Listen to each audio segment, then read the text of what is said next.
Now, in my memory, the Pagemaster is a thing that appears at the end of the movie, and that would make sense as, you're supposed to be building to this mythical figure who you finally meet in the... Wizard of Oz. Yeah, but it's like, no, you meet him here, and he's like, I'll be back later. Yeah, here's some stuff. He tells you the beats of the movie. Mm-hmm. You'll have to do this, and this, action, adventure, and fantasy, or whatever. And I'm like writing those down, like, okay, I'm ticking these off as soon as they happen. Oh, yeah. I cannot wait. And that's all you do. You're just waiting. It's going to take about 38 total minutes. Right. You just, like, okay, is this counting horror? Is it over? Okay, tick. Mm-hmm.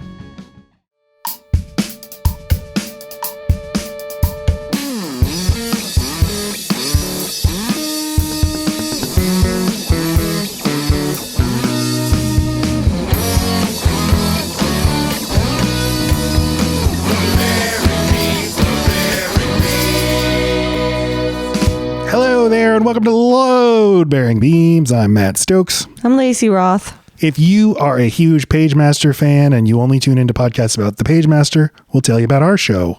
We're a married couple, and this is our movie show where we re-examine movies from our past. Would you say that's accurate, Laci? I feel like you're getting there. Yeah, I got the gist. We watch important movies from our past, and then we defend them to our lover who has not seen them. Which I will do with this movie. You shall defend, you page masturbator. The Pagemaster from 1994. It took me less than 1 minute to make that joke. I'm proud of your restraint. Thank you. Here's why I picked this movie. Because you're lame. It's 75 minutes long. The other reason I picked this movie... Should we start our podcast with how disinterested we are in doing our podcast? Well, I'm interested. But you were interested in if it's a quickie. But these are troubling times for us. These are difficult times. We're crunched. Okay. We're in a buzzsaw right now. So we have a plan of we want to do movies that tie into current events. For example, there's a Planet of the Apes movie coming out later this year. We're going to do an episode on the Tim Burton Planet of the Apes movie to tie in with that. Is it good? I like it. I'm one of the people who likes it. Okay, so that makes it sound like maybe it's divisive. It's not divisive because most people dislike it. Okay, so it's bad. Yeah, I have a take on it, but my take is not like people don't understand it. It's just like, no, but that's good. My take is like, it's a good Twilight Zone episode of a movie. So now that I know that take, I should like it? No, you don't have to do anything. Just curious. Sometimes because like we were thinking about maybe going back to Forrest Gump, maybe looking at that. And when you told me what your theory about it, that actually made it seem like a watchable movie where I think it might be hard to watch otherwise, even though I loved it at some point, but then worked at Bubba Gump's restaurant and watched it on repeat. And then now with distance, don't feel like any non-mental, Jesus Christ, any able person should be playing a disabled person. Well, no, my Planet of the Apes take is not, I don't have many takes like my Forrest Gump take. And my Forrest Gump take is just the recent movie American Fiction, where Jeffrey Wright writes a satirical book about the black experience that people read as sincere, and it becomes a big hit and he's driven mad by it. That's my take with Forrest Gump is Robert Zemeckis. Is that a spoiler? I really want to watch American Fiction. It's the premise of the movie. It's fine. The premise, I think Robert Zemeckis with Forrest Gump is like, I'm going to make a big spoof and everybody's going to be like, oh, this is a biting critique of American culture. And everybody's just like, it's a moving story about a man whose wife dies. Oh, were they married? They do get married. Oh, okay. Right? Yeah, because Lieutenant Dan comes to the wedding. Okay. Lieutenant Dan. Can you do Forrest Gump voice? Is that allowed? I don't know. I do it. So we can't watch it and then talk about it because I will do it. Okay, but why'd you bring that up? Oh, that sometimes when I think I might not enjoy something on a rewatch or a first watch, your little tidbits can frame it in a way that makes it enjoyable. No, so it's not going to happen with Planet. You're not going to like it. No.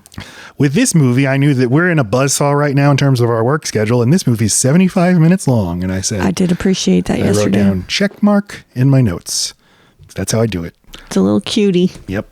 75 minutes. Okay, so I saw this movie a lot as a child, probably before the age of 8 or 9. Mm-hmm. In a clamshell VHS, I watched it a lot.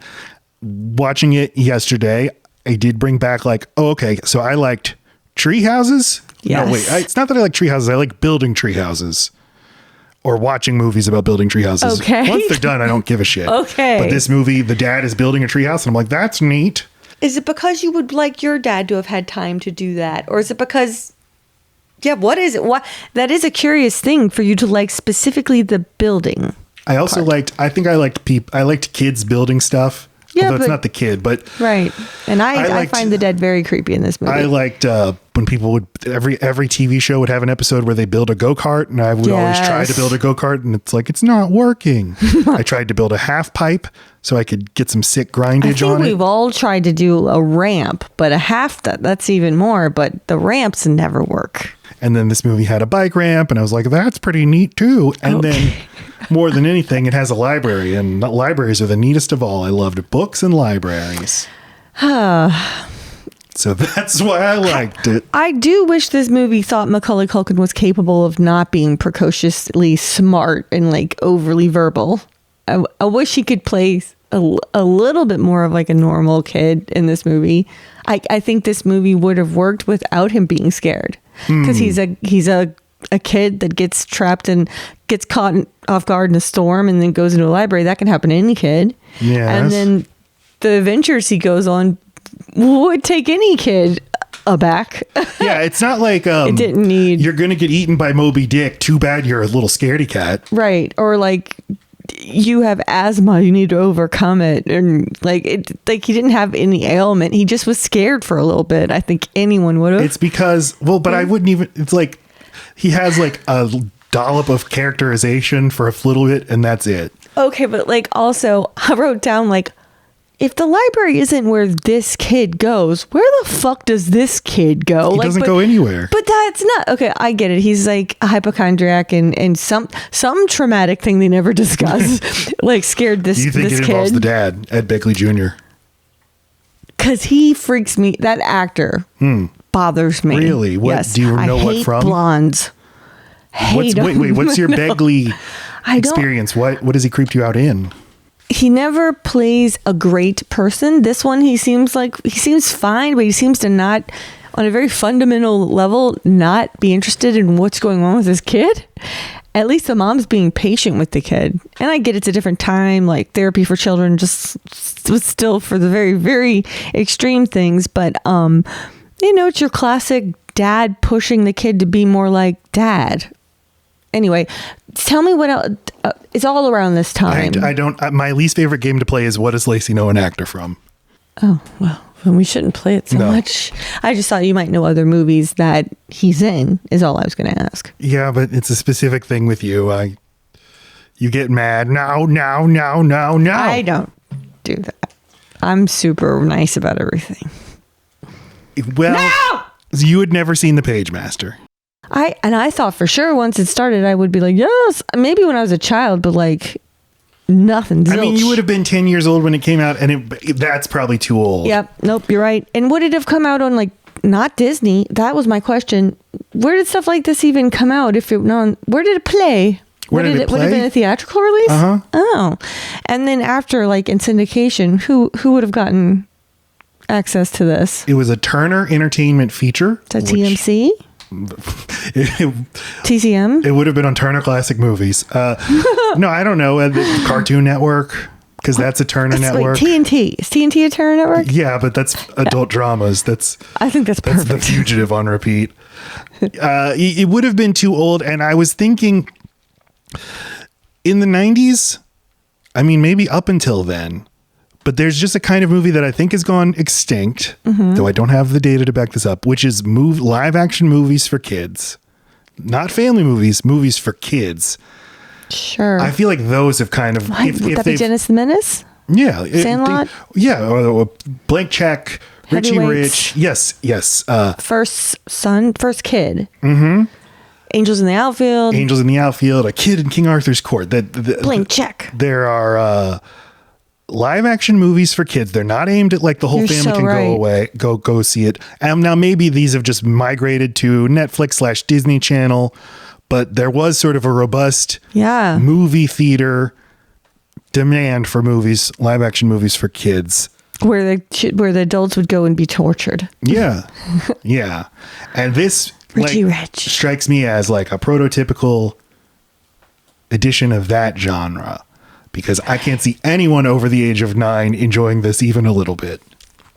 Okay. Well, that makes me feel that makes sense, because I did find in my TikTok community that the people who kind of, after I said what I was going to be reviewing or watching or whatever, they were both younger, like 10 years younger, or maybe 5, I don't know, enough to have gotten in at the right age. What do they say? Have they said they've seen it recently? Their favorite movie. Their favorite movie. I love it. It's, it's a perfect little nostalgia berry. That's what this is. I know it. I mean, it's just got a cute name. It's in like a grouping of 20 kids movies that when you say the name, people cream. Pagemaster. It's got Christopher Lloyd in it too, and there's like some kind of special place for him, even though he's a fucking freak in this movie. Yeah, but when he's at least on screen, he's electric. He's not doing anything at all that you haven't seen, or but it's just like, yeah, you're pulled in. You can't help it. He's intense. God, let's get to our predictions, because let's just see what we had to say ahead of time. Wait for the electrifying prediction I did. People are very nostalgic for this movie. I never watched it. I guess it's possible I've seen it once, but I didn't watch it again, if so. So I'm guessing it sucks. I think it's going to be boring. I'm glad it's really fast. Macaulay Culkin is in it. I will find him... You were right about that. Aggravating, maybe? We shall see. Did you find him aggravating? In the live action scenes, yes. Well, I found him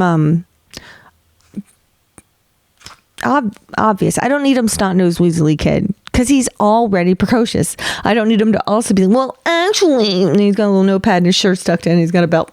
Yeah. I rather cool kid who's also smart. That's at least interesting. I love Richie Rich. I like the Culkin in that. So there's several versions of him that I like. I don't need him to be like, oh, that's why. He reminds me too much fucking Pretty Woman. No, help me. My Girl. The My Girl version of him. Only he's not as cute because he's older. I'd say in My Girl, he is just like vapor. He's nothing. There's without like the cool edge, it sucks. What's interesting about him. You mentioned Richie Rich, and if you listen to our Richie Rich episode, which is the best episode of our... Richie Rich episode? The best episode of our podcast. Oh, that one. The one where we did am I allowed to spoil? Go ahead. It was a cereal spoof. Well, it wasn't specifically. It was. I wanted. It's NPR. Without letting people know, pretend our podcast is produced by the New York Times, so that we have like commercials for weapons manufacturers and stuff. But we did like a long profile of Macaulay Culkin on that episode, and we both concluded we like Richie Rich, but Macaulay Culkin is not that good in it. It's good because of all the adults. Okay. Oh yeah. He's also. Richie Rich came out the same year as the Pagemaster, and Pagemaster must have been filmed 2 years earlier, because he's in Richie Rich. He's older, his voice is deeper, he's taller. And this, he looks just like he does in Home Alone 2. But as is with your hair, a lot can happen to what a person looks like when you just slick it back. Like if you put some gel and swipe that shit back and then ask him to be bougie.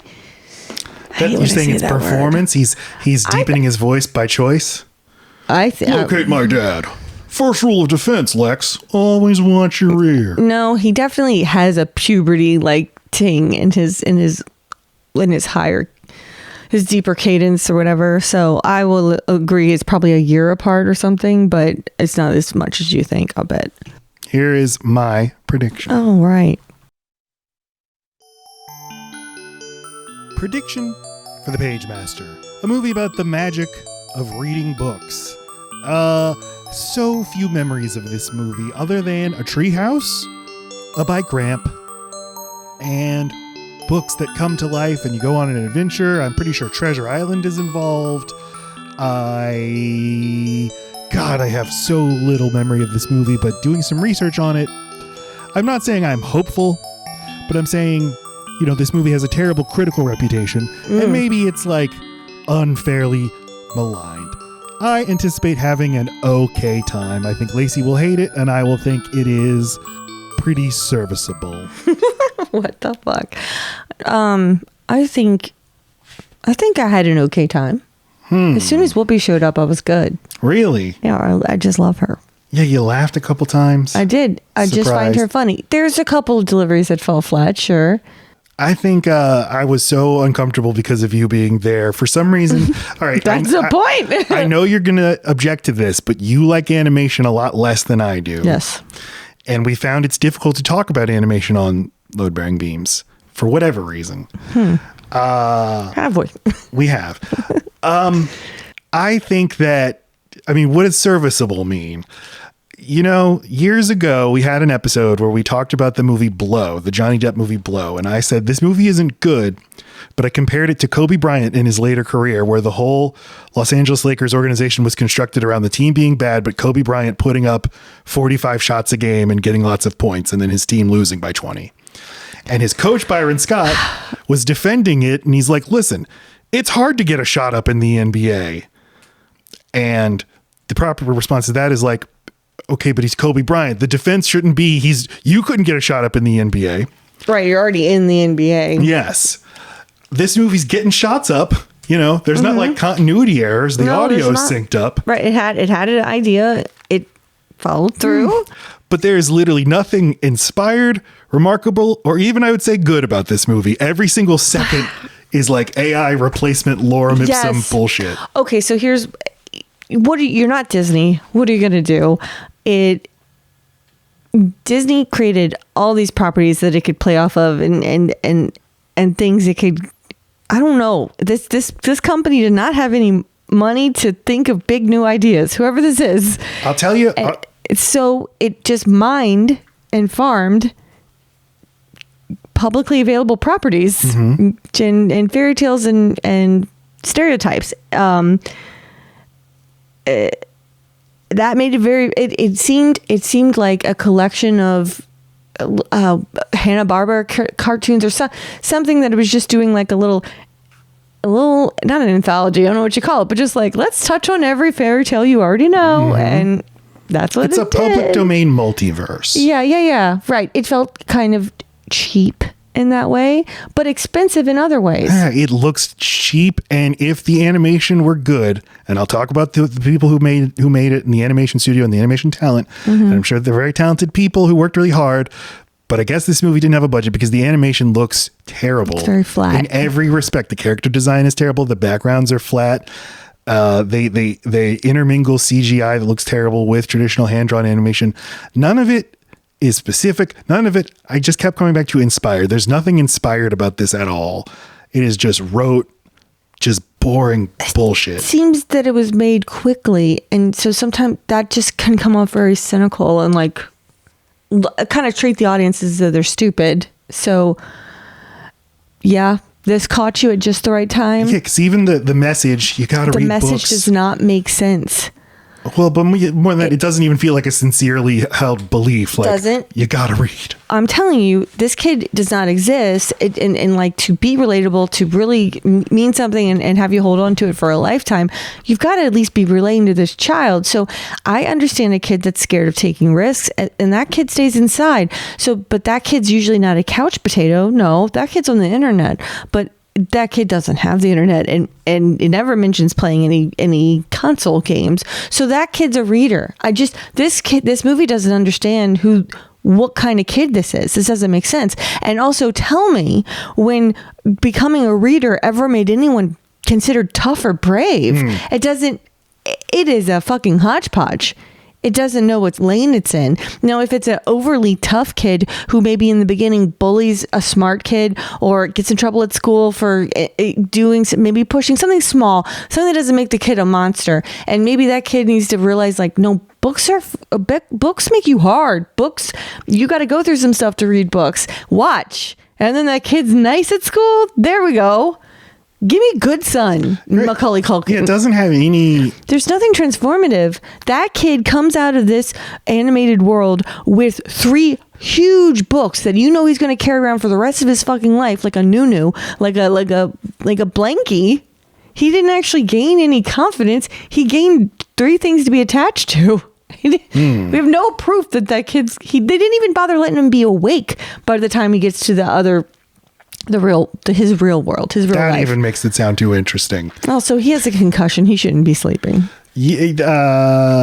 There's no curiosity about what kids are actually like. Yes. So no respect for them or for making this character specific at all. Because like you said, there's what do we know about this kid? He's afraid. Anything else? Nope. Does he like anything? Nope. Signs. Road signs. Statistics. Insanity. But like, where is he getting this information is what I wrote down. How does he know all these things? He's reading. He's reading the almanac. He's not reading fiction. Fine, but it's a book. He knows what the fucking library is. This is about the magic of literature. Fine. And it is magic. Okay. It is magic. Let's talk about the history of the Pagemaster.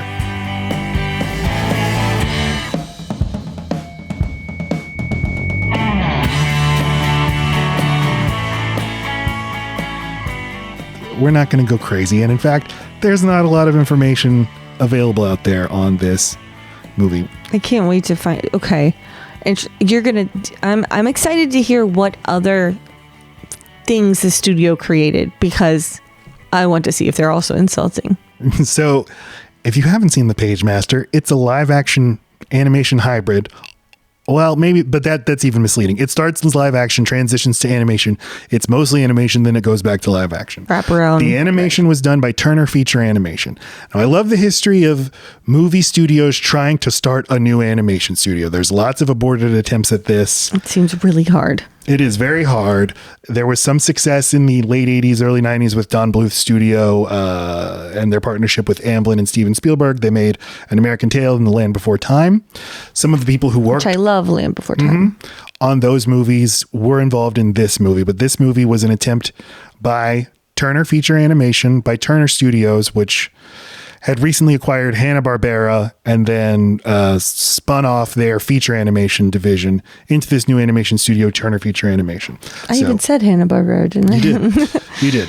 Hanna-Barbera Feature Animation had made Jetsons the Movie and Once Upon a Forest. Yeah, also one I love. Yeah?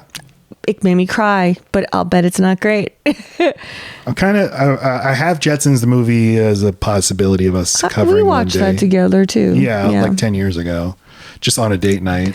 This is because that really induces the blowjobs. I was like, you're as pretty as Judy Jetson. And then I sang a Tiffany song to you. Yeah, and you called me Cosmic Cosmo.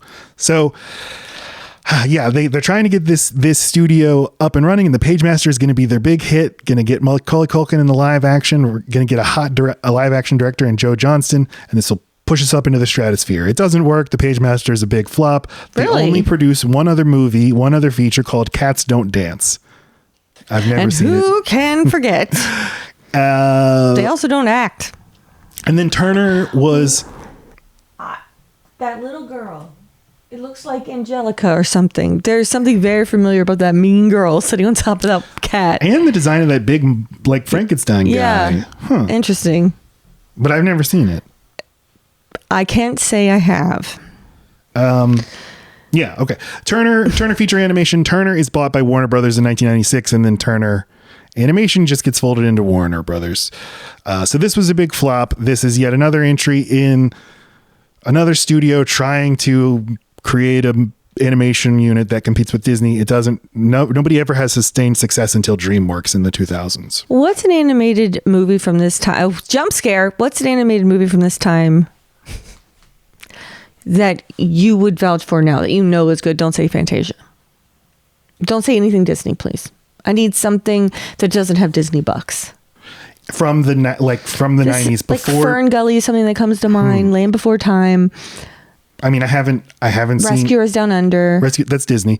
I haven't seen Land Before Time or Fern Gully since I was a kid. I did watch, the Don Bluth stuff I'm sure holds up. I watched Secret of Nim. Now that's from the early 80s, but I watched it but it's like you watch it today and it's like, this is a very pretty and impressive animated movie that's kind of boring and I can't see kids liking it. I guess what I'm looking for is something that holds up with a good story that doesn't treat children dumb. And maybe I do have to look to Disney for that. No American animation, and I'm sure people are mad because there's stuff I'm not thinking of, but I would say it's in Japan. Yeah, It's in other countries. Because here, I think I'm very right about the way I feel about this movie, and I think I'm going to get pushback, and that's fine. That's what this is. That's what makes this interesting. But I think some of the pushback will be like, well, but it's a kids movie, and what do it was a different time. It's like, there were kid things that treated kids, that were written from the perspective of kids, that took them seriously as people. And I feel like this movie was meant to just be rewatched over and over again about lesser developed children, so that they could then defend this movie until their adulthood. Lesser developed meaning younger children. Okay. Sorry. Like subhumans. No. Just younger children who have less like fully formed identity and stuff so far. They're, between 4 and 6. Just, this is the kind of movie that can definitely become very comforting and just attach and graft to you. And then for the rest of your life, you're like, no, the Pagemaster's fucking awesome. And it's like, if you've never seen it before and now you're 40, is it? Right. And you bring up a good point. You could say it's for kids, but there's high quality kids entertainment and there's low quality kids entertainment. And this isn't the worst kids movie I've ever seen. It's not. But like, okay, maybe the animated Robin Hood is a good example. I did watch that one a lot. Is it because I was a certain young age and didn't have high taste? Because I think I could watch it now and be entertained. Is it okay? All right. Because you've seen it more recently than me. I just wish I had a good example at my fingertips. Kid and King, there was a King Arthur movie. The Sword of Stone. I remember that being good too. But so does it all shit? You're literally just naming animated movies now? I'm trying to have a defense ready for, no, I do not shit on all animation, and not all animation from that time, certainly. And not all, and I can also even make the caveat that non-Disney movies are capable of having a smart script. And not just be cute and sweet. I mean, certainly the Disney Renaissance movies from this era, Beauty and the Beast, Little Mermaid, Lion King, Aladdin, Hunchback of Notre Dame, they're all, you watch them today, they're great. Emperor's New Groove even. And Lilo and Stitch, all the Pixar, Toy Story 1 and 2, A Bug's Life, Monsters, Inc. from this era. All written with the idea that kids can understand things, complicated things. All of these movies, though, I kind of put in the category of family movies. That's only because they got good. But don't you think that a movie that is actually fully forming something that makes sense and someone could, just what you really need is a character that a kid can relate to, like the Brave Little Toaster. I remember really relating to the toaster. And I'm sure that is probably harder to watch than I think now, but it at least like lets you deal with stuff that made sense, like real fear. Where this kid says he's scared, nothing looks very scary, and he doesn't seem scared. He just says it. Yeah, and that's what I mean. Like, it doesn't even buy into its own themes. This movie. That's why it feels vapid. Yeah. And it being, 25 minutes of live action and then 50 minutes of animation also hurts it. If this were a 75-minute animated movie and you invest all the resources into that, it's probably way more fully realized. But these are like two live action filmmaking and animation. They're two entirely different mediums. So yeah, of course you're going to be divided. You're hitting on something very important there. Yep. It seemed like a gimmick. To switch it up seemed like a gimmick and cost savings because you're not animating the front and the back end. And this isn't, because this movie was $35 million, which is not for a fully produced animated movie. That's not like top of the line budget. It seems under, but I don't know. Do you think it's a waste of Christopher Lloyd's facial abilities and Macaulay Culkin's cuteness that it wouldn't be capitalizing on using those two big stars if you didn't have some non-animated moments? I do. I think Christopher Lloyd has made such an impact in person, where he really had like Jafar vibes once he was animated. And it didn't help that he had the same body type as him, but like his grandiosity just all of a sudden seemed something I've seen before, where when you just see his eyes and his face. Just one more thing about like kids entertainment versus family. You might say like, well, it seems like if you call something a kids movie, that basically means you're saying it's shitty. And if it's good, it's family. Right. But there's good kids entertainment. Our son right now is very into Bluey. Bluey's for kids. Bluey's great. So good. So there's just one example. Like, you can make something that obviously is intended for kids, but parents can watch and be like, this is pretty good. This is pretty smart. And there's jokes in there for mom and dad. We're laughing. We're having a good time. But when those are there, how does that not turn it into family entertainment? You could reasonably say an adult could go to see Beauty and the Beast on a date night. You couldn't. What? By themselves? Yeah. No, you could We've not. gone to see Pixar movies by ourselves. After Pixar had like proven its worth. No, especially at the time, it's got the top of the line Broadway talent. You've got Angela Lansbury, Howard Ashman. You've got Alan Menken. All these legends. So it certainly seems like there's an adult audience for it. All right. You know, adults. I'm wearing a giant Batman shirt like a fucking idiot. The animation director of The Pagemaster is a man named Pixote Hunt. In the movie, he's credited as Maurice Hunt. He worked for Disney in the 1980s. He was an animator on The Black Cauldron. He directed The Pagemaster. He directed a sequence in Fantasia 2000. I watched that sequence earlier today. It looks beautiful. The Pagemaster looks like shit. Sorry, Mr. Hunt. And he has since gone on to have a long career as an art director in animation. Now, the live action director of The Pagemaster is Joe Johnston. We've covered 2 of his movies in the past, Jumanji and Jurassic Park 3. And I think we're going to be doing an episode on Honey, I Shrunk the Kids because that's a Laci movie. Yes. But he started as a visual effects artist, including on the Star Wars movies. He co-designed Boba Fett. He won a visual effects Oscar for Raiders of the Lost Ark. Then he directed Honey, I Shrunk the Kids, The Rocketeer, later directed Captain America, The First Avenger. He's had a very successful live action career. Yeah. Macaulay Culkin. He's so cute. Look at him. Refer you again to our Richie Rich episode where we have a long discussion about him and how his run at the top was much shorter than you remember. And in fact, kind of outside of the Home Alone movies, nothing is So he breaks out in Uncle Buck in 1989. Home Alone is a giant movie in 1990. He has My Girl in 1991, Home Alone 2 1992, The Good Son in 1993, and that's kind of it. Because in 1994, he releases 3 movies: Getting Even with Dad, The Pagemaster, and Richie Rich, all flops.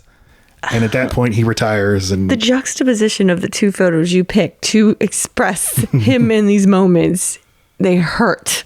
They hurt. This is him as a man in his 30s singing a song with his band. The Pizza Underground? What's his band called? I don't know. That's an unfortunate name considering comic pizza. Oh, that's true. I might have it wrong. It's something. The Pizza Explosion. Let me look this up. Let me go. Oh, that you'll Google, but you won't tell me what other movies that man's been in. Because that's a much harder thing to do. I mean, I liked Getting Even with Dad, and I loved Richie Rich. The Pizza Underground. Yeah, it is an unfortunate name. Comet Ping Pong. That's right. Okay, I'll be mad at myself if I didn't get that out my mouth correctly. Yeah, Richie Rich, you can tell he is totally checked out over this fame thing, and the cuteness had worn off. And I mean, he was the biggest child star in a long time. Shit takes its toll. Yep. And didn't he have some, I mean, I'm sure, but need some therapy, have some addiction stuff? I think he's probably fine. Well, I don't know. I think he's fine now. I don't want to speculate. Oh, let's not. Okay. All right. You looking forward to talking about the movie? We're in done? Great detail. Yeah. We're already here? We're here. Okay. I can't wait to look cuter tomorrow.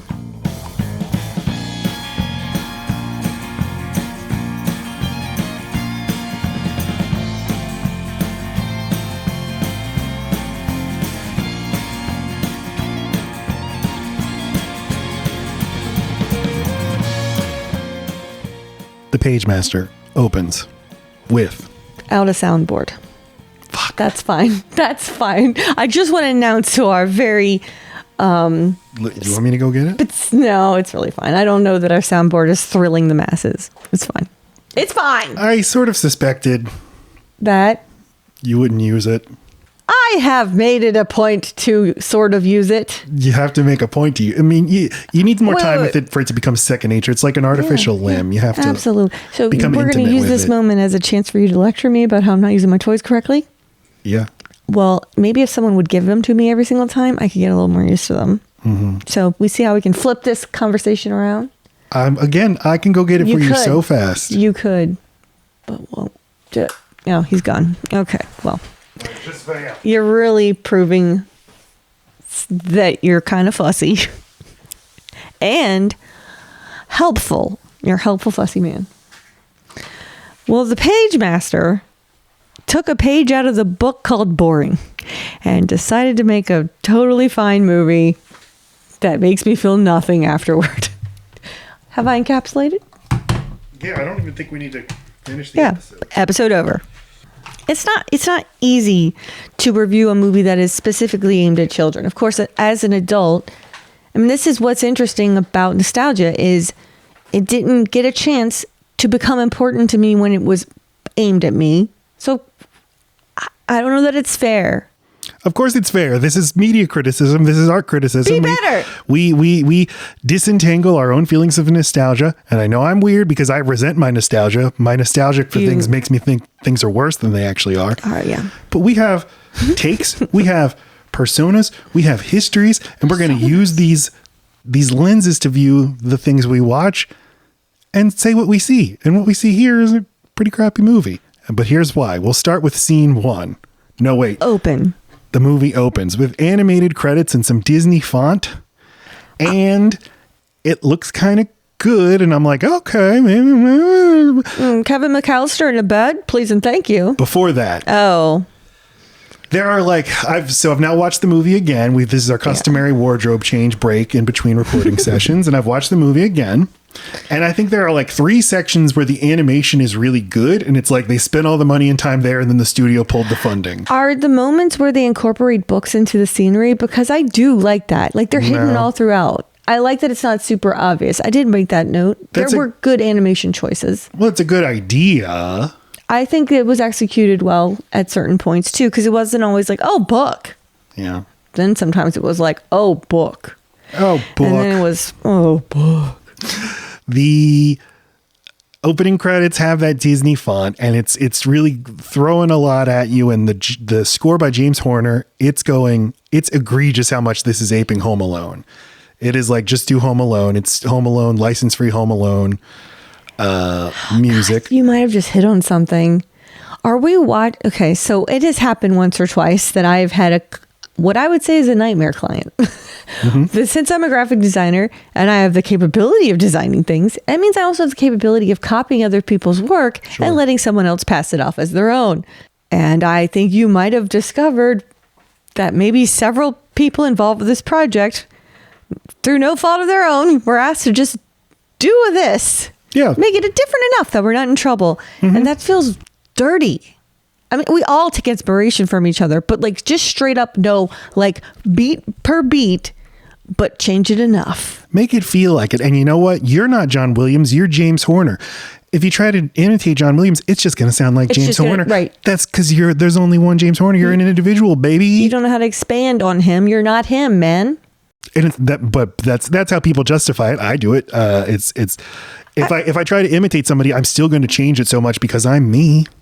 Wait, so you're saying this is okay that they did this? I'm saying this is what they're telling themselves why it's okay to do. When instead it just feels like royalty-free John Williams knockoff. It's very rare that I've had someone be like, okay, that's still not enough like the first thing. So if you could just put some other items back here. And to the point of, I'm just saying these clients are few and far between, thankfully. James Don't worry, I'm not talking to you. Made a lot of great scores. I'm not saying he's a hack. I'm saying... Okay. Maybe he presented a totally original score that totally fit the movie and they're like, no, right. We want this. All right. Well, then we meet Richard Tyler, played by Macaulay Culkin, and this is his room. And the first 10 minutes of the movie, live action, directed by Joe Johnston, who's a good director and has a good visual style and is good at set decoration. I think his room is a really great set. These first 10 minutes of the movie make you think this is going to be a good movie. It's nothing. There's nothing remarkable about it. It's just like, oh, this is all pretty solid. I mean, his room. We pan around his room and we see he's a little scaredy cat. He's got signs all over his room, but you notice like there's a fire extinguisher in a glass case, and it says, "In case of fire, break glass." And the next to it is, "In case of broken glass, use these." But that's a homemade sign, and so you can sort of tell yourself a story. Like his parents are like, "Okay, we'll indulge our fucking kid and buy him a fire extinguisher," but no, we're not going to give you a no smoking sign, so he has to make one himself. That's kind of funny. He's got to do something with this time. We already know the kid doesn't go outside, climb up anything, or read. Yeah. So something has woken him up. We don't know what.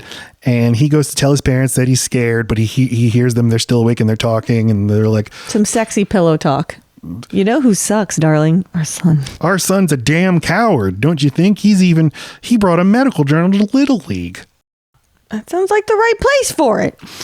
Then it's the next day, and Ed Begley Jr., as the father, is building him a treehouse. And this is a wonderful looking treehouse. Of course, standard. The law with kids is if you build them a treehouse, that guarantees they won't use the treehouse. If you buy your kid anything for the backyard, that guarantees they will not use the thing in the backyard. They have to have begged for it or built it themselves. He asks Richard to bring him some nails because he's like, hey, can I get my little pussy son to climb the ladder? Hey, little pussy, you want to climb the ladder? And he's like, hey, Dad, I'll send the nails up in this bucket. And he's like, no, climb the ladder. And he's like, no. 8% of all household accidents involve 70%. Ladders. No, 8%. I wrote this down. 75. And his dad's like, motherfucking God. Okay. Well, fuck the dad. He's not meeting him where he is. Okay. But he also did this to the kid. And now he's like, he and the wife are like, fuck, we fucked up the kid. We gotta fix this. Tell me that story. Son, I want you to go down to Gutman's hardware store, buy a pound of these. Wait. Nails. You skipped the fact that he totally kills his dad. And he hits his dad with the bucket. His dad falls off. Proving Macaulay's point. But this is all about how the problems we are trying to prevent, we actually cause them to happen. It's impossible to avoid all danger. That's not how life works, kid. He's like, please go down to Gutman's hardware store. And this is an insane thing to ask a kid to do. It's not like they live in like a downtown Main Street. It's like, get on your bike and ride 3 miles to the Walmart or whatever. And he's like, but Dad, and his dad's like, son, you can't live your life based on statistics.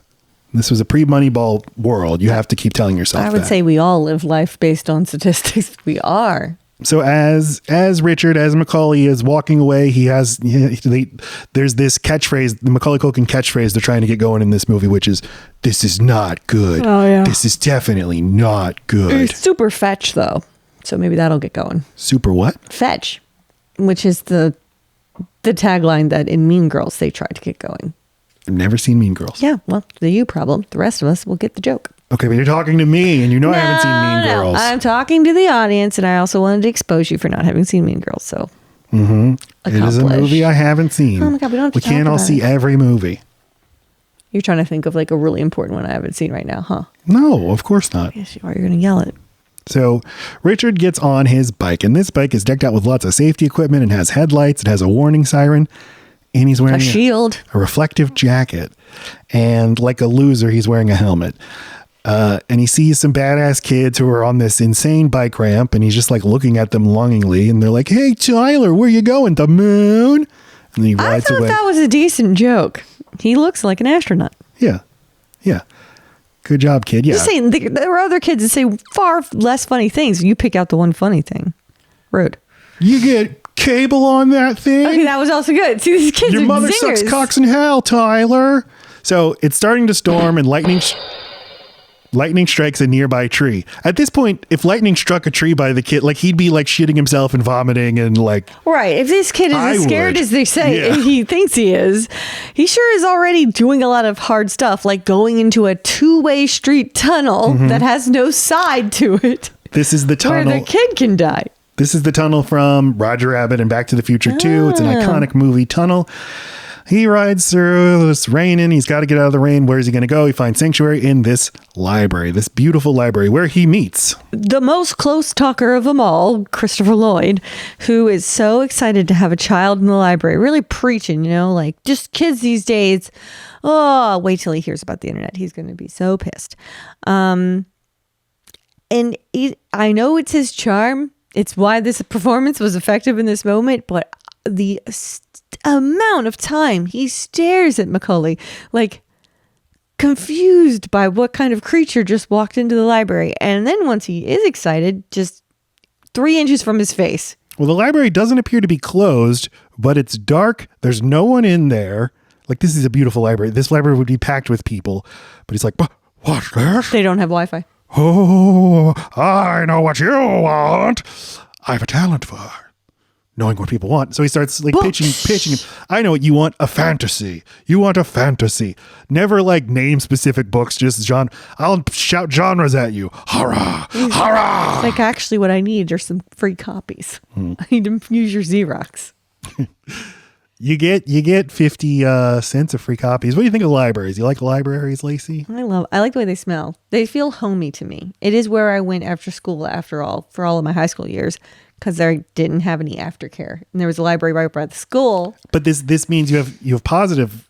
Well, because it meant school was over. Yeah. So maybe that's why. But I like the smell of books. I like the smell of media, physical media. Yeah. I smell your DVDs sometimes, not the Blu-ray. Gross. Can I use the phone? He asks. And Christopher Lloyd, the devastation on his face now, like, damn, I thought I had a sale. Yeah, right. They're free. Well, I purposely put the phone really far back there. Really far. But he does give him a library card without the kid asking. And he's like, sign this. And he does. Here's your library card. But I don't want a library card. And paper cuts. He directs him to the phone. And yeah. He's super pissed. I couldn't find where this library was. I'm sure it's not a set. The exterior is the Natural History Museum in Los Angeles, but I couldn't see where the interior was. But I did find out this movie was filmed in 1992 and Richie Rich was filmed in 1994. So we get a full two years of Culkin growth. I do like the parts where what is his name in the movie? Richard. Okay, so Richard and Richie Rich. Okay, so Richard finds the rotunda, which is just this really cool part of the library where all these rows of books merge. I hope that's real. I love it. And then it's got this big like Sistine Chapel type thing at the top, and every single one of the paintings seem to intrigue and frighten him for some reason because color. And then the ceiling starts dripping, and I liked that part of the animation. Some of it looks CGI, but then whenever it turns into waves and the waves are like swishing around the books and things are getting painted, I thought that was one of the high points of the animation. Sorry. He's looking up at the art. He's still dripping wet for some reason, and when he looks really high up, he slips and instantly knocks his fucking self out. So this entire thing's based on a dream. How original. And that is like so uninspired. He fell and hit his head, and that's why the movie happens. Great. Wizard of Oz. Like, it couldn't have been like a little more, just something like so. I'd even take falling asleep over like head trauma. It's just so boring. But then he looks up at the mural on the ceiling, and like you said, it's a cool idea that like the paintings up there start melting, and the paint melting onto the ground is what turns him into a cartoon. Yeah. I'm a cartoon. I liked that. Yeah. But then when you see, so it's like, oh fuck, it's gonna catch him. Yeah, I can't wait to see Macaulay Culkin as an animated character. And then it looks fucking nothing like him. And he's like gray. The colors are very flat. He looks so bad. There's no shading. His lips are too pouty. I know that's kind of his thing, but I don't need it. He just looks like Ellen DeGeneres. Like, it doesn't look enough non-Disney, like either imitate Disney or go completely in the opposite direction, but this is a half measure, and it looks like shit. And it looks like you're saving money. I mean, where's the shading? I hate the character design, and I hate the animation as executed. But and then another bad thing about Macaulay Culkin is when you don't get to see his face and his expressions and stuff. He's just any kid. Not good. His performance as a voice actor is, hey, just be really loud. I want to be safe. Okay, well, that's interesting. And if I watched it again, maybe I'd notice that. But like, that's usually my take or the thing I see, and it bothers me. In animation? I guess not animation, but like when kid actors, their thing is to just take it from 1 to 11 constantly, like Atreyu and Neverending Story, and then Luke in what's it called? It's called Star Wars. Just kids or young people who just go, ah! And I didn't totally notice that here. Maybe that's because all the other characters are also loud and have these interesting quirks about them, and they all seem to be talking all at once all the time. At least the other characters, like the other actors, have a take on the character. I liked all three of the books. Not just made me realize Macaulay Culkin, that look is everything. The way he looks, the faces he makes. Yep. He just have his disembodied voice is not good. Not good. And just an oversight. They made his shoes. His shoes are 2 colors, and they matched the only 2 colors of the floor tiles that he's walking on for a long time. And it's just like, man, what a weird oversight. He's doing it for minutes, and it's just you tried to make this look really pretty, and that you're ruining your contrast. Then the Pagemaster shows up. He's a big wizard who looks a lot like Christopher Lloyd, and he's voiced by Christopher Lloyd. Now, in my memory, the Pagemaster is a thing that appears at the end of the movie, and that would make sense. You're supposed to be building to this mythical figure who you finally meet in the Wizard of Oz. Yeah, but it's like, no, you meet him here, and he's like, I'll be back later. Yeah, here's some stuff. He tells you the beats of the movie. Mm-hmm. You'll have to do this, and this, action, adventure, and fantasy or whatever. And I'm like writing those down like, okay, I'm ticking these off as soon as they fucking happen. Oh, yeah. I cannot wait. And that's all you do. You're just waiting. It's going to take about 38 total minutes. Right. You just like, okay, is this counting horror? Is it over? Okay, tick. Mm-hmm. I liked when I was a kid, I really liked Alice in Wonderland type stories of going into a weird parallel world. Mm-hmm. They kind of have dream logic. You think the way you're told that's the way out, but you find, it's more complicated than you think. I loved that the exit sign was in the sky. I loved it. Like it was a mirage, like it keeps getting further away. It never looks any closer, any further away. That's cool. And it seems like something that would happen in a dream. Like you have a focal. This man said, go use the phone in the scary library and just if you get lost, find your way out with the exit sign. So the real life, not dreaming kid would be thinking exit sign. He's like saying it over and over in his anxious little head. So that just seems very dreamlike. I think that's well observed. Look at his shoes, Matt. Yeah, you're right. Wow, that's obnoxious. Crazy. And it's the same yellow as his hair, and his jeans aren't very different. Yeah, they couldn't afford like an 8th color. Well, it's a strange choice. Plus, no one wears shoes that color ever. I forgot. I wanted to mention Christopher Lloyd as the librarian. He is the reverse of the bookstore owner from Neverending Story, who when the kid, right, yeah. when Bastion goes into the store, he's like, I don't like kids. Get out, you little shit. Yeah, well, that was a bookstore, not a library.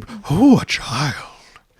So, look to the books, he says. What happens when he looks to the books? Books start dropping off the shelves that are going to be his best books forever? I don't know. Yeah, these books come to life and they're little characters. Why only 3? That's all we got. There's a lot of books. Well, tell me about these books. Okay, well, there's a fantasy book and an adventure book. He meets adventure first, and then he meets horror book at last. I do not know the voice actor for the pirate. Patrick Stewart. Okay, but he's good. I mean, good voice actor. And then when I notice that the book is Whoopi, then I do perk up because she's fun. Her delivery is just good. She knows her fucking style. And this was the same year she was a voice in The Lion King. Okay. So there's that. Oh, she's really good there. Yeah, I mean, the books are just tropes of the thing that they represent. And they all have this ambition of getting checked out. The overall message of the movie, if it has one, is books are your key to not being scared anymore. Not enough kids read. These books are so lonely and so sad they never get checked out. And I was thinking, when was Toy Story made? Because I don't need the guilt of another thing I'm not playing with enough. I don't need them to be sad. I want them to be happy. But the most of the time, they live in that library. Mm-hmm. Would they have fun for 3 days? And then they go back? That's fucking sad. Yeah, it suggests I don't like that. Books like the toys in Toy Story, they get a utility out of you taking them from the library, taking them to your home and reading them. It makes them come, I guess. And then putting them back. You only have them for a week at the most. That's the point. You do they just hope for you can't be coming all the time. Just hope for an irresponsible child and parent. Take the fines. They don't like that either. I think that makes them nervous. They want to go out for a little while. Well, he takes them out forever. It's like a Rumspringa. Sure. And tub thumping.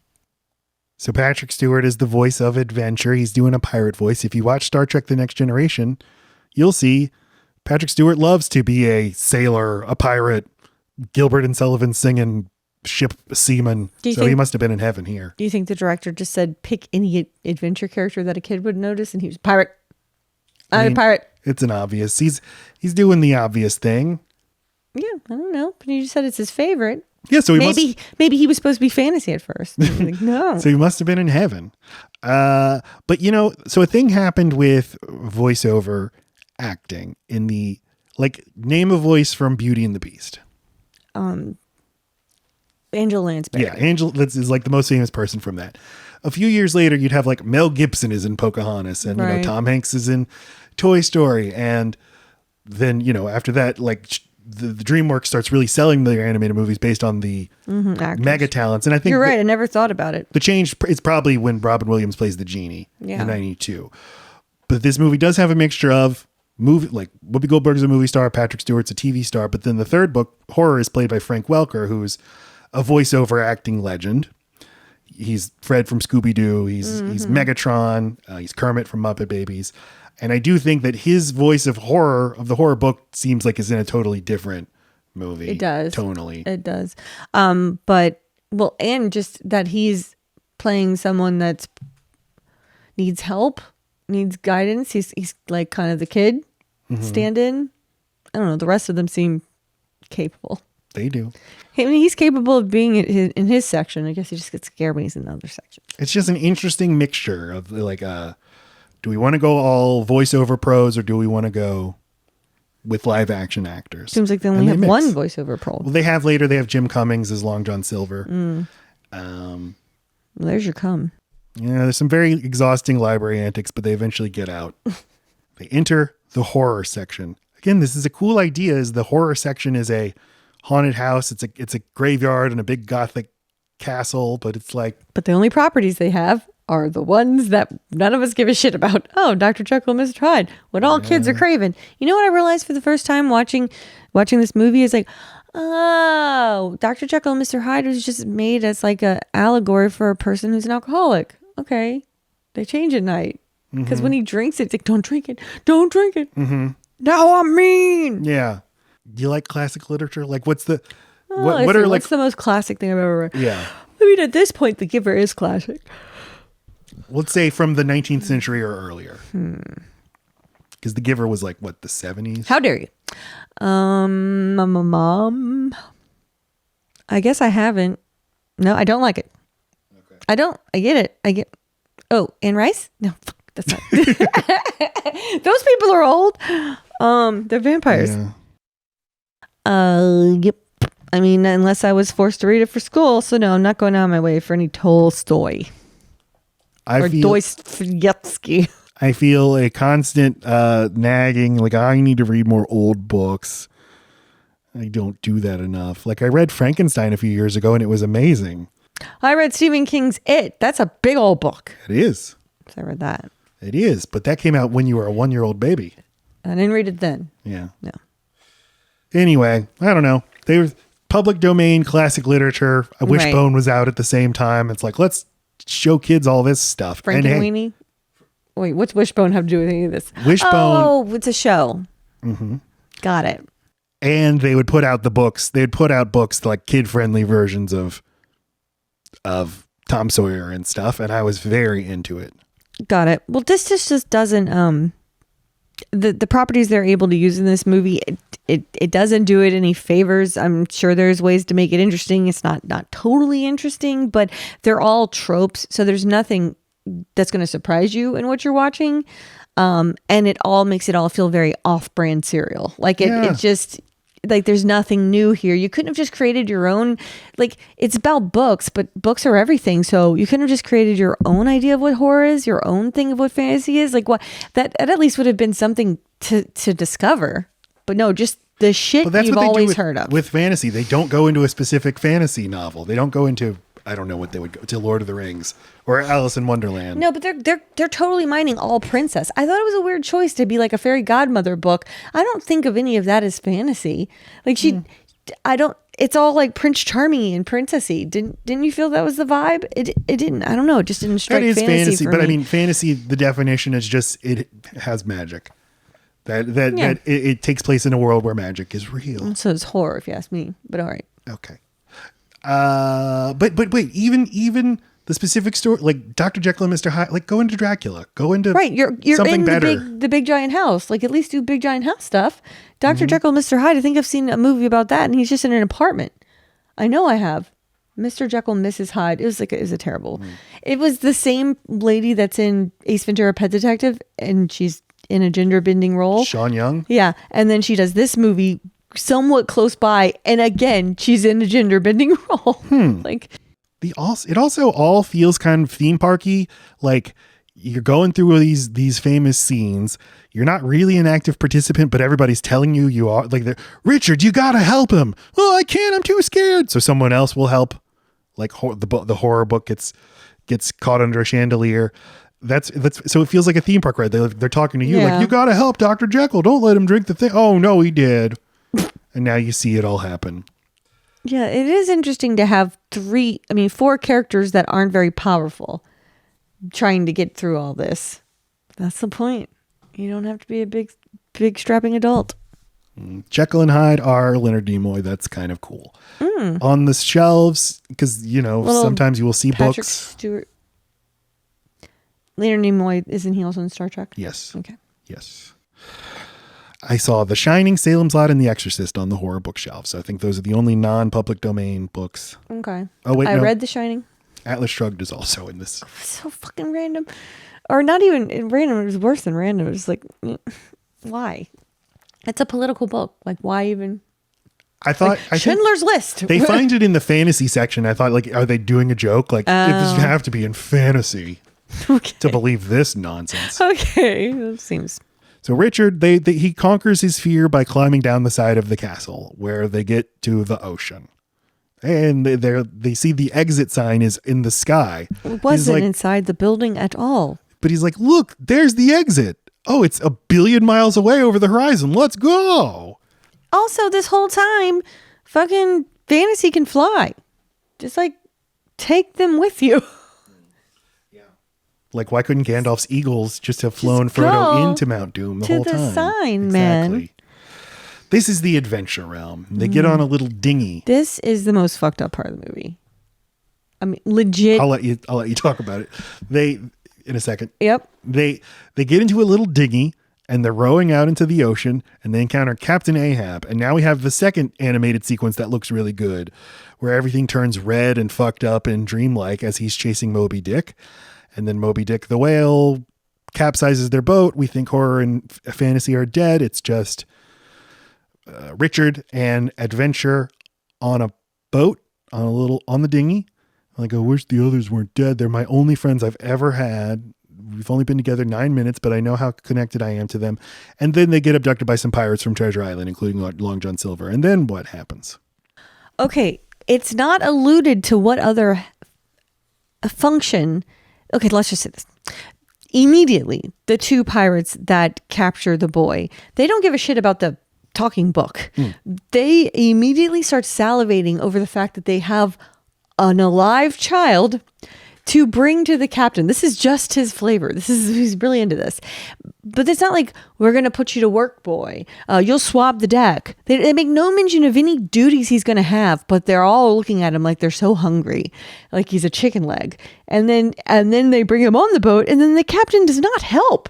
He too is super excited about having a slave. Like, you need to say what you want him for, or else I'm immediately thinking sex trafficking. What the fuck? Yeah, what is this boat? The Lolita Express? Well, no, like you need a cabin boy for sex. That's it. That's all I can think of. I think he's all too thirsty. To play movie's advocate, they're thinking like, this is Treasure Island. Of course a boy is going to be, you'll be our steward or our sweet boy or whatever. Say that. No, they think you know it. You know Treasure Island so well. When I was a kid, I thought Treasure Island must be the most important book ever written because every fucking movie references it.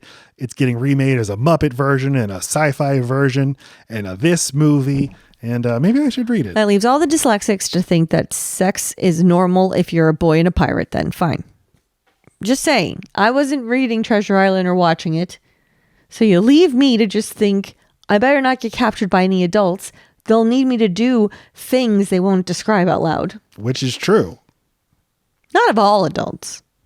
They find Just Treasure Island. the ones that catch the kids. They get to Treasure Island. They're looking for the treasure. They don't find it. They turn on Long John Silver. Horror and fantasy. They're alive. They're pretending to be ghosts. They scare the pirates away. And then Richard finds his courage, picks up a sword. He's like, get out of here, you pirate, you. And that's that. Yeah. That's the end of the adventure section. Oh, and when he sees fantasy, Whoopi Goldberg, he's like, fantasy. And Whoopi Goldberg's like, well, who are you expecting? The Tooth Fairy? Hilarious. Why doesn't this movie have jokes? I feel don't know. Every joke is like placeholder. We'll think of something funny later. And like Whoopi had a couple of fun. They don't realize that the beauty of her is her delivery of anything. Just give her stuff to say. Let her fill in the blank. She could bring you your Uber Eats and it'd be great. She'd deliver anything. Well, I'm always excited to get that, so that's kind of cheating. Yeah. Yep. It was, well, you know what? We're not totally out of the adventure woods because horror gets captured by some little things and he enters a Gulliver's Travels where the little pixie men are, yes? Just looks like Richard is rolling a joint right here. He's got a fat doob. And he's like, oh no, I lost my library card. But 35 seconds later, they find it. Oh, okay. So no conflict there. Well, because this entire time, Richard has been promising these books. Like, we all need to get to we are all invested in me getting to that exit sign because I'm going to check you guys out. I'm totally going to. So I guess he has to play it up with my library card. How will I ever? So. The stakes couldn't be higher. Horror's been kidnapped by the Gulliver's Travels people, but they rescue him. Conflict resolved. Oh, and there's this rivalry between horror and adventure. Horror is annoying. Adventure doesn't like him, but now they like each other. So that conflict's resolved. Just it's very fast. Looking for something to happen. Will something please happen in this movie? No. The answer is not. To fantasy. And this, I just have to play this clip. This is insane. Okay. But this is like, so we transition into the fantasy world. And there's like an extremely complicated and expensive looking animation sequence that I think looks really good. But while it's happening, this like Disney Tim Rice pop song is playing. It's like oh God, it's so weird. It's so jarring. And that's why I thought that this fantasy section was really stuck on appealing to the princess craze at the time. Like they needed that, and they needed to have their signature princess song in the movie. I just think they're trying to get a broader audience and appealing to little girls. That's why it felt dirty to have it. But yeah, like what are the it felt cynical. What are the things that signal Disney princess movie? We gotta have a ballad. But this is like the song that plays in the closing credits of the Disney movie. That's the saddest part. Is again, this isn't talented enough to ever be that. It's also not coming from the mouth of a princess. It's coming from something we don't see. So they kind of don't even understand what the appeal of the song is. It's like this emotional expression from the character we already care about. Doing it this way is fucking weird. Like, there's been nothing like this the whole movie. It's only this is playing. Like, why am I supposed to be invested in this? But look, this is probably 80% of the movie's budget. Just this 30 seconds of animation right here. And why so much ceremony over fantasy? Why do we not need to care about adventure or because horror? It's the magic of literature. But the other things are books too. Not like this though. Not like Mother Goose. And what about nonfiction? Okay. That just wanted to so weird. Call attention to that. Please. So weird. Yeah, but there's like little Disney nymphs and stuff, and it's just like the movie's like screaming at you, "This is magic! You're enchanted!" Right. We don't know how to show you anything. We haven't built a world here. We're only going to be here for 7.5 minutes. And the dragon comes out. Like, oh, dragon! Oh my god, dragon! It turns into horror pretty quick though. It's like an adventure. Like for a fantasy book, you really kind of picked the most horrifically adventurous thing you could have. But it's bringing all the elements together. Yeah, I got it. Like a beautiful Swiss watch. Sure. Do you know a lot about Swiss watches? I know so much. I you know sure that your metaphor works together? Here? Yes. Wait. A watch as a metaphor. A watch as a metaphor for machinery where everything Swiss is specifically the height of excellent craftsmanship. Why are you shitting on this? What? You've never spoken of a watch before. You don't wear one. I just didn't know you I do wear a watch, but I know Swiss watches are good. What about them, though? This is so weird. It's a weird comment. You never spoke of your love of Swiss watches before. We got to say something on this show. God, I hate you. That's a good conclusion to come to. Fantasy summons a flying carpet from Arabian Nights, so it's not a ripoff of Aladdin. Oh, and then the Queen of Hearts from Alice in Wonderland comes, but it's not a ripoff of Disney because that's from a book. That they use a fucking flying carpet is buck wild. And Aladdin had been 1 year before, right? Or 2? 2, yeah. swing on a vine. There are other ways to get up there. You like take a lot of fairies and then like tie them together and make a fairy raft right up there. Something. And then what happens? And then he's a kid in King Arthur's court on a beanstalk, I think. You don't remember? I don't remember. I know that he goes. The dragon swallows Fantasy's wand. So he picks up a sword and he's like, I'm going to fight the dragon, but the dragon swallows him. And it's fucking gross in there. I will say that. But interesting use of books. But there's lots of books. The dragon's also swallowed lots of books. The dragon is books. And the dragon is books. This whole world is books. Where is that coming from? That's coming from outside, I guess. That is loud as hell. Sorry, everybody. Sorry. There's a little bird. A little birdie told me. So he's inside the dragon's belly and he hears the pagemaster say, look to the books. He's like, look to the books. We're going to totally scar this fucking dragon for life. A bean sprout's going to shoot out of him. He opens up Jack and the Beanstalk. I meant to look up, is Jack and the Beanstalk a book? Right, probably just a tale inside of a bigger book. Yeah, I'm sure a book has been published containing that story, so fine. It's definitely like a little golden melody book. That's true. A little golden book, whatever. Well, the beanstalk grows, he gets out of the dragon that way, and he saves the books, and they make it through the exit. They did it. Yeah. Yay. He's found the Noive, is what I'm saying. And then they meet the Pagemaster. What's a Noive? The nerve. Like the Cowardly Lion. If I only had the Noive. Oh, okay. They meet the Pagemaster, and again, this is hasn't the whole movie been building to finally we get to see the Pagemaster? But for it to be called the Pagemaster. We already met him, and he's like, "Well, I already told you this, and you did exactly what I said. Good job." In conclusion, yeah, but Richard, he's mad. He's like, "I was in a lot of danger, you son of a bitch." But you know, this perilous journey has given you the courage. The magic of books. Listen, to wake up from your coma. If any little boy had been passed out for this long in my place of work, 911 will have been called. But Christopher Lloyd orchestrated that. He's like, okay, good. He's passed out. I'm going to make him extra wet. Now I can have my way so that with he's him. slippery. And my way is... As he squirted lube all over him as he walked by. That wasn't water. Just it's like, no, I'm not doing anything weird. I'm just sending him into books. Into the so he can learn his courage. So your screams will be amplified. It's like, yeah, nobody's going to be mad at the idea that like kids do need to understand, like you're going to go through hard times in life and that's okay. And that's what gives you, resilience and courage. That's how character is built up. But it is like such an instant, it's like, okay, pick a message. What message can we get? That way. Courage, have courage. But, he rides his bike home this time without a helmet because he's no longer a cuck. And he goes over the bike ramp and he lands. Without a helmet. You're right. And he lands and he inverts his classic catchphrase and he says, that was good. That was definitely good. I didn't even freaking notice. I noticed the second time. Also, Swiss watch. Perfect. Isn't the ramp that he goes up, isn't it made out of like street sign garbage? Like, doesn't he kind of like take the things that protect him and use it as something dangerous? No, it's just like... Yes, he does. Okay, fine.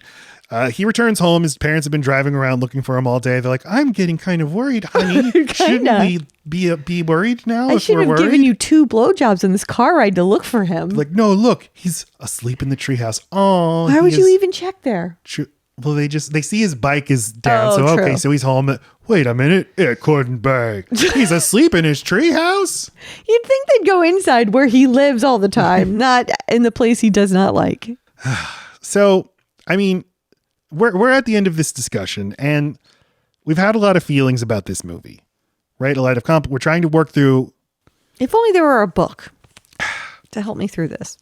It's throwing a lot out there. We're trying to make sense of it. Why did they make this movie? Why did they say this thing that they said? And why is it that we feel this way? And then also we have our own sort of feelings and experiences about. What are you building to? Well, I'll tell you about reading, about the need to develop resiliency and resolve.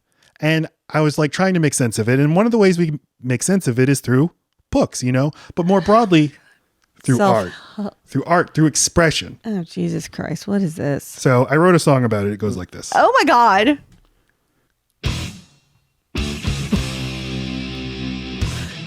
What?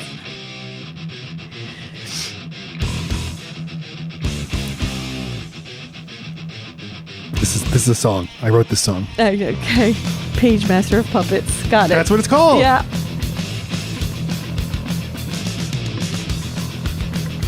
Does it have Richard is my name. Played by Macaulay. I'm afraid of my own treehouse. Data I recite. I'm trying not to die. Maybe I can hide in this library. This old man I see, intent on selling me, pushed into my arms, a library cat. I'm a doomcaster, statistic blaster. This reading pastor is the Pagemaster. Master of publishing. Adventure, horror, and fantasy. Read some ideas and question things. Conquer my fears, I won't be a pussy. Pagemaster, master of publishing. Pagemaster. Master. All right, there's only 7 more minutes. Okay. Oh, good. I'm gonna shimmy. It's what the kids like. Everywhere I look, I'm entering a book. Atlas Shrugged and the corrections. What? The possibilities. 50 Shades of Grey. Enter that book. Spend 10,000 hours with Malcolm Gladwell. Statistics, y'all. Open gender queer. Ooh. Now what's that I hear? It seems I have to stop. Some boomers call the cops. Karen. So that's my song. Karen is actually just very caring. You know when you think about it? That's why they call her that. Caring about the kids. That's amazing.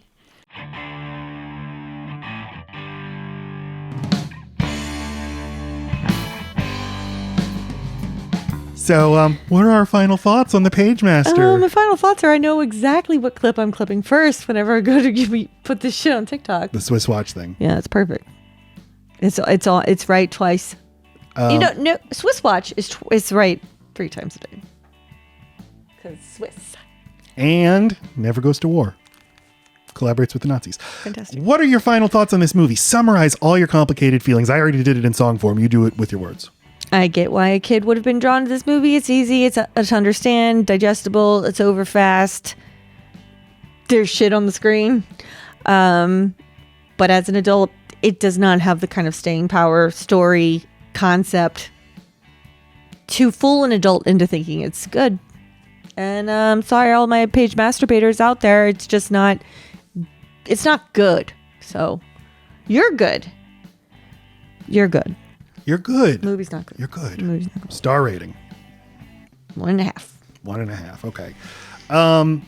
I largely echo your sentiments. Ooh, It's like this. Master! Exactly. Oh, God. It's just so unremarkable and uninspired. Everything is so rote. It's so by the numbers. Macaulay Culkin is not good as a voice actor, and the animation looks like shit. There are no jokes. They forgot to write jokes, even though they have, like, obviously a joke will go here. It'll be really funny. You'll love it. And a fucking amazing comedian, Whoopi Goldberg. Yeah. Right or something. You had Christopher Lloyd for 1 day of filming, and hey, you got your money's worth. It's his 89th best performance, but you know, every Christopher Lloyd, he falls into the category of every performance is precious. God, I want to say 1.5 stars, but it feels like mean to, like, this is like It does feel mean. a kid who's like, So no, lowest thing you of- tried hard. Oh, wait, we're being sweeties to Macaulay. He's fine. Not to Macaulay Culkin, to the movie. I feel like the movie is like The movie is horror. He's like, but I did it. I made a movie. Please. And it's hard to make a movie. Oh, well, that's absolutely true. But yeah, 1.5 stars. I couldn't have done it. You know what? We couldn't have done To get it. any stars at all, you have to be a movie. That's right. So Exactly. they are a movie 1.5 times. You can just do so much better than this. You put out a lot of effort, but forgot to care. You forgot the crucial part of make it good. Make it good. So what are we doing next? What's our next movie? Heart and Lacey? Souls. I am excited about What this one. is this This is movie? my movie. I know there's fun singing and dancing. I know there's just touching parts. Not touching like the captain did to Macaulay Culkin on the boat. Not like that. Like, oh. Yeah, I remember it being sweet. Robert Downey Jr. is the man in the middle of the poster, right? Anything else you could? I've never heard of this I movie. think it's better you don't know. Okay, this was directed by the man who directed City Slickers. I know that. Yeah. But Pretty slick. the only way to watch this movie legally in the United States is Stars. Or to come over to our house. Or to our house. Yeah. So, Heart and Was that Souls. Swiss enough for you, sir? Next week on the podcast. Podcast. Hey, review us on iTunes and Spotify. 5 stars, please. If you're listening to this right now. Congratulations. You made it to the end. That's right. But why don't you watch it, though? Go to YouTube and just expand your experience. Hit subscribe. If you are watching us on YouTube, like us. We really could get the like ratio up. I'm not impressed with it. I'm on Letterboxd at Matt Stokes 9. I don't want to say it because it was finally pointed out to me that sounds like a porn name. Load bearing Laci? That's not great. Okay, well, it's not what you What am I meant. going to do? Yeah. Load bearing Laci on Letterboxd. Yes. Follow the show on social media at, Twitter at LoadBearingPod. You can follow me personally on Twitter, Matt Stokes 9. We're on TikTok at load.bearing.beams, Instagram loadbearingbeams, YouTube loadbearingbeams pod. My band does the music for this show, including the song you're hearing right now. And the one you heard earlier. No, that was a solo effort. Oh. But we're Rural Route 9. We do the load bearing theme song and we do the interstitial music on the show. And if you like what you hear, listen to us on Spotify, Apple Music, and all of that stuff. Otherwise, Master! we got nothing. Oh, right. We left it all out on the floor for you all. Thank you. Thank you. Great. Thank you. You're great. Thank you. All right. Well, okay. I love you. Okay. Bye. 3, 4.